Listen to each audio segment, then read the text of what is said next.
سیف اللہ ابڑو صاحب نے ووٹ دیا تھا، پارٹی ڈائریکشنز نہیں تھی اس ووٹ کے حوالے سے، وہ بڑی کلیئر وائلیشن ہے اور اسی وائلیشن پہ جو ہے ریفرنس بنا کر بھیجا گیا ہے، اسی وائلیشن پہ ان کی نااہلی بنتی ہے۔ اب انہوں نے جو پلی لی ہے جس میں وہ بات کر رہے ہیں کہ تحریک انصاف نے تو خلاف ووٹ نہیں دیا، لیکن بات یہ کہ تحریک انصاف کی پارٹی ڈائریکشن تھی اس کو 27ویں ترمیم کو ووٹ کرنے کی، تو اس میں بڑا کیٹیگوریکل ہے کہ نہیں تھی۔ اگر نہیں تھی تو آپ نے پارٹی جو ڈائریکشن ہے اس کی وائلیشن کی ہے، اور اس کا نتیجہ یہ ہے کہ آپ کو ڈی سیٹ ہونا پڑے گا۔ اس کی وجوہات یہ ہیں کہ آپ اس پارٹی کا حصہ نہیں رہ سکتے ہیں، بیکاز یہ ضروری ہے، آپ کو پتہ ہے کہ معلوم ہے کہ پارٹی پالیسی کو فالو کرنا ہے، اور اس پہ تو اب ججمنٹ بھی آئی ہوئی ہے۔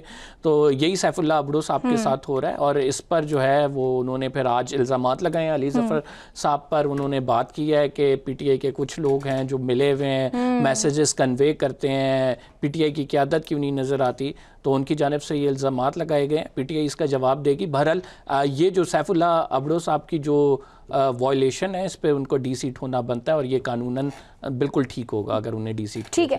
سفینہ، سیف اللہ ابڑو نے بڑے الزامات لگائے ہیں، بیرسٹر علی ظفر کے حوالے سے انہوں نے کہا کہ جیسا بندہ اپوزیشن میں ہو تو حکومت کی موجیں لگی رہتی ہیں۔ علی ظفر نہیں چاہتا تھا کہ اپوزیشن لیڈر علامہ راجہ ناصر عباس بنے، اور پی ٹی آئی کے گروپ میں سے کون میسیجز بھیجتا رہا ہے، علی ظفر کہاں جا کر کس سے ملتے رہے ہیں، یہ کیا معاملہ ہے؟ پی ٹی آئی میں ہمیشہ اس طرح کی چیزیں ہمیں دیکھنے کو ملتی ہیں کہ اپنے ہی لوگ جو ہے وہ عدم اعتماد کا اظہار کر دیتے ہیں اپنی پارٹی کے لوگوں پر۔ آپ اس حوالے سے کیا کہیں گی؟ ایمان، پہلی بات تو یہ جو آپ نے مجھے کہ نئی بات نہیں بتائی ہے، دیکھیں واقعی اگر 27th امینڈمنٹ میں اگر پی ٹی آئی کا کوئی حصہ نہیں تھا تو وہ ہمیں نظر بھی آتا۔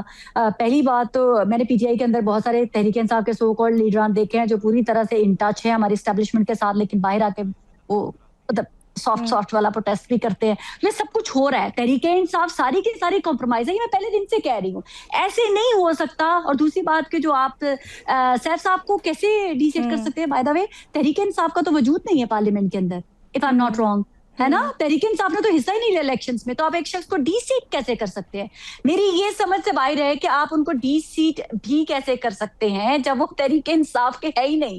تحریک انصاف تو ساری کی ساری آزاد جو ہے وہ لڑکے جو پارلیمنٹ کا حصہ بنی تھی، اور آپ کہہ رہے ہیں کہ آپ اس کو ڈی سیٹ کر سکتے ہیں۔ کر لیں اگر آپ کر سکتے ہیں، اگر آپ کو پاکستان کا لا یہ الاؤ کرتا ہے کہ ایک شخص جو ایک انڈیویجول نشان کے اوپر جیت کے آیا ہے پارلیمنٹ کے اندر، جو تحریک انصاف کے انڈر اس نے الیکشن بھی نہیں لڑا، آپ اس کو ڈی سیٹ کروا سکتے ہیں۔ چلے سینیٹر، ہاں چلے ٹھیک ہے، اگر سینیٹر بھی ہیں تو ان کو ڈی سیٹ کروا کے دکھا دیں، کیونکہ دیکھیں پارٹی کے اندر یہ ڈکٹیٹرشپ ہی تو ہے۔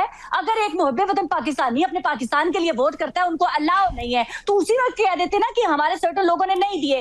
کیا سیف صاحب اکیلے تھے جنہوں نے ووٹ دیا ہے؟ باقیوں کو بھی ڈی سیٹ کرنے کا نوٹیفیکیشن بھیجے، ان کو بھی کہیں کہ جی جا کے آپ نکلیں یہاں سے۔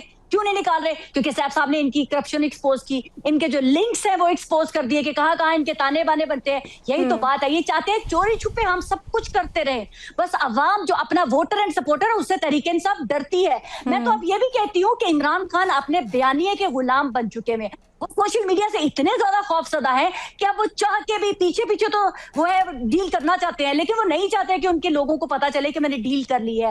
یہ اس لیے کہ تماشے ہو رہے ہیں، پیچھے سب لیٹے ہوئے۔ یہ بیرسٹر صاحب بالکل بیچارے وہ سادہ سے ان کو منافقت نہیں آتی نا، وہ سچ بول دیتے ہیں۔ ان لوگوں نے شوبدہ بازیاں کرنی ہوتی ہے، ٹک ٹاکرز ہے نا، انہوں نے سوشل میڈیا کی فوٹیج بنانی ہوتی ہے، یہ انہوں نے للکارنا ہوتا ہے، وہ للکار کے جو ہے اپنے فالوورز۔ میں کہتی ہوں عمران خان تو اب خود ڈرتے ہیں سوشل میڈیا سے۔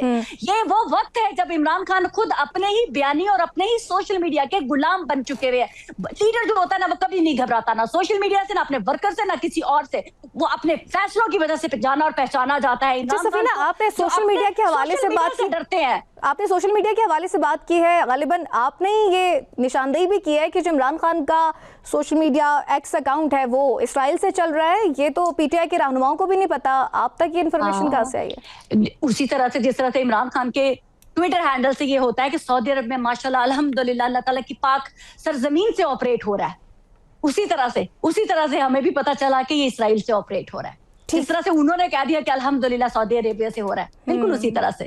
یہ سمپل سی بات ہے نا، 18 ممالک میں سے ایک سعودی عرب ان کو ملا کہ ماشاءاللہ الحمدللہ، لیکن پاکستان سے آپریٹ نہیں ہو رہا۔ یہ دیکھ لیں بہادری کی اتنی بڑی علامت ہے کہ عمران خان خود جیل میں ہے، میں ساری زندگی جیل میں بیٹھ جاؤں گا، اپنا ٹویٹر ہینڈل تک باہر دیا ہوا ہے۔ اب مجھے بتائیں، سعودی عرب ایک دفعہ اپنی مرضی سے آپ نے پک کر لیا اللہ تعالیٰ کا گھر، تو دوسری طرف اسرائیل بھی تو ہے نا۔ یہ آپ نے کیسے جج کر لیا 18 ممالک میں سے کہ بس سعودی عربیہ ہی ہو سکتا ہے؟ کیسے؟ कैसे प्रूफ ला दे, मुझे भी प्रूफ ला दे, फिर मैं भी सॉरी कर लूंगी। मतलब आप जो मर्जी चूरन बेचे वो चलना चाहिए। हम अगर कुछ कहेंगे, हम भी 18 ममालिक में से कह दें कि इसराइल था वो गलत हो गया, बहुत गुनाह कर दिया, तौबा तौबा तौबा तौबा, बहुत बड़ा गुनाह कर दिया, क्यों नहीं इसराइल हो सकता? मुझे शवाहिद पैदा कर दे, दिखा दे कि सऊदी अरेबिया में मक्का मदीना से ऑपरेट हो रहा है, मैं सॉरी कर लूंगी। ठीक है। अच्छा कमर, अब कुछ बातें या खबरें 28वीं आईनी तरमीम के हवाले से भी आ रही हैं कि मार्च में शायद 28वीं तरमीम आ जाए। इस हवाले से आपके पास कोई ऐसी इन्फॉर्मेशन है? 28वीं आईनी तरमीम आनी है और 28वीं आईनी तरमीम में सूबों की बात हो रही है, उसमें 28वीं आईनी तरमीम में NFC की बात हो रही है और 28वीं आईनी तरमीम के हवाले से बहुत सारी चीज़ें हैं जो कि सेटल डाउन होनी है। उसमें ख़ुसूसन जो तहरीके इंसाफ कह रहा हूँ, पीपल्स पार्टी का जो इंटरेस्ट है वो देखा जाना है। इसमें मुस्लिम लीग नून जो है इसके हक़ में है। इस टाइम पीपल्स पार्टी इसके मुखालिफ नज़र आ रही है, लेकिन पीपल्स पार्टी को ऑन बोर्ड लेना ज़रूरी होगा। मुस्लिम लीग नून की नो डाउट मेजॉरिटी है। 28वीं आईनी तरमीम के हवाले से जो ऑलरेडी बहुत सारे सियासतदानों में, आपको 26वीं और 27वीं देख लेना, पैटर्न देख लें कि 26वीं आईनी तरमीम का मुसवदा कब मिला, लोगों ने कब पढ़ा। इवन पीपल्स पार्टी की सेंट्रल एग्जीक्यूटिव कमेटी का इजलास हुआ, एतजाज़ हसन मेरे शो में मौजूद थे। एतजाज़ हसन ने इस बात का कन्फेस किया कि मुसवदा हमारे पास नहीं था और हमें 2-4 चीज़ें बताई गई और कहा गया कि ये चूँकि फोर्सेस के इंटरनल मामला से रिलेटेड है, इस वजह से हम इस पर वोट करने जा रहे हैं। लेकिन 27वीं आईनी तरमीम में जो दीगर नुकात थे उस पर एतमाद में नहीं लिया गया, वो बड़ा इशू भी बना।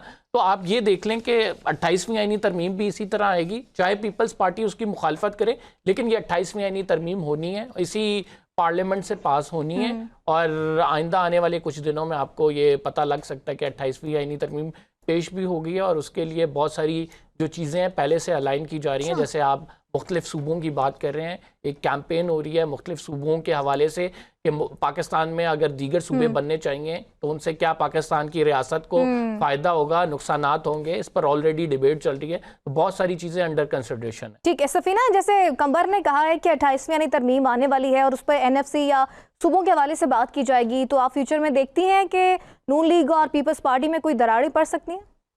ईमान, पहली बात तो जो भी पाकिस्तान की रियासत पाकिस्तान के लिए अच्छी बात होगी, मैं उसको हर चीज को सपोर्ट करूंगी। क्यों नहीं पाकिस्तान के अंदर सूबे होने चाहिए, क्या बुराई है सूबे होने में, क्या किस तरह से, क्योंकि इनकी पावर शेयर हो जाएगी सियासतदानों की, इसलिए ये डरते हैं, इसलिए ये बनने नहीं देते। जितने ज्यादा सूबे होंगे उतना वहां के लोगों की गवर्नेंस, उनकी फला बहबूद के लिए ज्यादा अच्छे काम हो सकते हैं। 26वीं आई, बड़ा रौला सुना, हो गई। 27वीं बहुत रौला सुना, हो गई। 28वीं भी ऐसी ही हो जाएगी। मुझे और आपको बिल्कुल परेशान होने की जरूरत नहीं। सियासतदान मेरे से और आपसे ज्यादा स्मार्ट है, बार्गेनिंग करनी है, देखिए किसकी कितनी मानी जाती है, कितनी नहीं मानी जाती है। तो पीपल्स पार्टी की परेशानी दिखाई दे रही है। बिलावल भुट्टो खुद भी कह चुके हैं कि 2 तारीख जो हो चुकी है वो काफी है। ईमान, आप यकीन माने, आपको और मुझे को सिर्फ लॉलीपॉप दिया जाता है, ये अंदर खाते सब अभी से डीले शुरू हो चुकी होंगी, ये कर दें, वो कर दें, ये ले लें, वो दे दें, ये सब चल रहा है। ईमान, मुझे और आपको पता भी नहीं चलना इन्हीं सियासतदानों ने कब 28वीं तरमीम पास करके 29वीं की तरफ चल पड़ना है। तो इसलिए ये तरमीमों पे परेशान ना हो के मैं बिल्कुल इस चीज की नहीं सोचती कि ये सियासतदान सबसे बड़े मुनाफिक हैं। ज्यादा मैंने खुद उनकी बात से सेकंड किया है कि वो ठीक कह रहे हैं। अरे 28वीं कब आनी है, इनके मुतालबत माने जाएंगे, इनको जो है हिस्सा मिल जाएगा, ऐसे सीधे लेट जाएंगे। मुझे और आपको कौन पूछता है? तो मैं क्यों इनकी खातिर जो है इतना जलीलो ख्वार हूं, मैं क्यों इनकी खातिर अपना खून जलाऊं? मेरा तो सिर्फ इतना सा मुद्दा है, जो ये सबको बाप मानते हैं, अगर हम उनको कहते हैं कि वही असली बाप है तो उनको तकलीफ होती है। क्यों ये जिनके जाके कमी बनते हैं, हम इनके कमी बन जाए? क्यों बनूं मैं? मतलब यही तो है कि सियासतदान हमें फकीर बना के, हमें गुलाम बना के अपने पीछे भगाना चाहते हैं, बना रहा है। मतलब मुझे समझ नहीं आई पूरे प्रोग्राम में क्यों, मैं जानना चाह रहा हूँ सफीना साहिबा, क्यों कौन बना रहा है आपको? क्या मरियम साहिबा ने कहा आप उनकी कमी कमीन बन जाएं? क्या किसने कहा है? ये इमरान खान का क्या आया था सुहेल अफरीदी, मैं स्ट्रीट पावर दिखाऊंगा। क्यों निकले लोग बाहर इनके लिए? नहीं निकले ना, लोग अब बाशऊर हो चुके हुए, उनके अंदर शाऊर आ चुका हुआ है। वो समझ गए हैं कि ये सियासतदान अपने इख्तिदार के लिए हमें मामू बनाते हैं, हमें बेवकूफ बनाते हैं। उनको पता है कि जो हमारी तरक्की के लिए काम करेगा हम उसको वोट देंगे, चाहे वो इमरान खान हो, नवाज शरीफ हो, जरदारी हो, मरियम नवाज हो। क्या आपके ख्याल में क्या होना चाहिए? डिक्टेटरशिप हो? नो डिक्टेटरशिप नहीं, फिर प्रेसिडेंशियल सिस्टम हो। नो, आप वेस्ट के लिए जमहूरियत वैसी चाहते हैं, लेकिन वेस्ट की तरह ये सियासतदान बिहेव नहीं क्या कर करें, क्या करें? के ऊपर एक इल्जाम लगता है ना तो वो चुपके से इस्तीफा देता है, घर चला जाता है, ढिठाई की तरह खड़े रहते हैं। नहीं, हमारे बाप ने हमें राइट दे दिया, अगली 7 नस्लें भी हमारी तुम लोगों पे मुसल्लत रहेंगी। क्यों मुसल्लत रहेंगी भाई? इमरान खान वेस्ट में मुझे ये बताएं कि वेस्ट में इसी तरह मामला चलते हैं जैसे पाकिस्तान के चल रहे हैं? नहीं, इसी तरह रूल ऑफ लॉ की हालत भी यही है जैसे पाकिस्तान में है। चलो ये लंबी फिर देखिए, हमें आइडियलाइज अगर करना है किसी सिस्टम को तो हमें उसके नियर तो जाना है ना, हमें एटलीस्ट देखिए चले सफीना, इस पर लंबी डिबेट है। हम सियासतदानों को आपके कहने पे कल फांसी लगा देते हैं, फिर नहीं, मेरे कहने से क्यों लगा रहे? गलत को गलत कहना तो सीखे। तो गलत को गलत कह रहे हैं, गलत को गलत कह रहे हैं, लेकिन क्या आपने फिर किसी दिन प्रोग्राम करेंगे सफीना। कंबर मैं लास्ट एक कमेंट आपका जानना चाहूंगी। मुझे रिस्क मेरा अल्लाह ताला देता है, बिल्कुल उसके लिए सच बेशक। अच्छा सफीना, लास्ट कमेंट मैं आप दोनों से लेना चाहूंगी। कंबर, 2026 का आज आगाज हो चुका है, आज पहला दिन है साल का। आप समझते हैं पीटीआई के लिए कोई मुश्किलात कम होंगी या इजाफा होगा? मुझे नहीं नजर आ रहा कि पीटीआई के लिए मुश्किलात कम होंगी, इजाफा ही होगा इनमें। और अभी पीटीआई के लिए एक मजीद टफ चैलेंजेस आ रहे हैं, टफ टाइम आ रहा है। 8 फरवरी जो है मेरे हिसाब में, मेरी अपने जो ज़राए से बात हुई है, 8 फरवरी भी कोई हतमी दिन नहीं होगा कि इमरान खान साहब की रिहाई के लिए कोई ऐसी मूवमेंट होगी कि उसी एक दिन पर इन्हिसार हो रहा हो। ये ऑन गोइंग प्रोसेस है, ये आप चलता रहेगा। और राना सावला साहब ने भी कह दिया कि अगर पैया जब हड़ताल होगी 8 फरवरी को तो फिर 9 मई के केसेस भी बाकी है, वो सिलसिला शुरू हो जाएगा। हुकूमत के पास तो बड़े ऑप्शंस होते हैं, जाहिर बात है, पावर होती है, वो अपने इख्तियारात का इस्तेमाल करके कुछ भी कर सकते हैं और अभी भी कुछ भी कर रहे हैं। खैर, लेकिन बहरहाल अभी जो है नजर आ रहा है ये कि तहरीक इंसाफ की मुश्किलात कम नहीं होंगी। 2026 it will be a tough year. ठीक है, टफ। सफीना, आप क्या समझते हैं, 2026 टफ होगा पीटीआई के लिए? ईमान, 2026 पाकिस्तान का साल है, किसी बंदर तमाशे के लिए कोई जगह नहीं है पाकिस्तान के अंदर। जो पाकिस्तान की रियासत को चैलेंज करेगा उसके ख्याल से अगर वो ये समझता है कि 2-4 लोग बाहर निकाल के वो कुछ कर पाएगा तो मुश्किलात बढ़ तो सकती हैं, कम होने की कहीं दूर दूर तक सूरत नजर नहीं आ रही। बहरहाल 2026 पाकिस्तान का साल है और पाकिस्तान जिस तरह से शाइन करेगा वो मैं और आप सब देखेंगे। ये सियासतदानों को मैच्योरिटी दिखानी चाहिए, सियासतदानों को मैच्योरिटी दिखानी चाहिए कि आप लोगों की इंडिविजुअल ईगो हमारे लिए इंपॉर्टेंट नहीं है, हमारे लिए पाकिस्तान इंपॉर्टेंट है। पाकिस्तान की तरक्की करे, केपीक्यू को बनाए लाहौर से बेहतर, हम कंपेयर करें। ये नहीं हो सकता कि आप लाहौर में आए, इधर जाए उधर जाए, बदमाशी करें और उसकी वजह से मैं आपको कंपेयर करूं। मैं पाकिस्तानियों की जो तरक्की करेगा, जो खिदमत करेगा, मैं उसकी बेस के ऊपर कंपेयर करूंगी। आप लोग कहते हैं ना सारे सियासतदान बुरे हैं, सब बुरे हैं, लेकिन उसमें जैसे मुझे कम बुरे को पिक करना है। बिल्कुल ठीक हो गया, आपका कमेंट भी आ गया। इसके साथ प्रोग्राम का वक्त भी खत्म हो गया है। सैयद कदी और सफीना खान ने हमें ज्वाइन किया था, बहुत शुक्रिया आप दोनों मेहमानों का। नाज़रीन, प्रोग्राम का वक्त खत्म हो गया, मैं मान नवाज आपसे इजाजत चाहूंगी। अपना ख्याल रखिएगा, अल्लाह ने के बाद।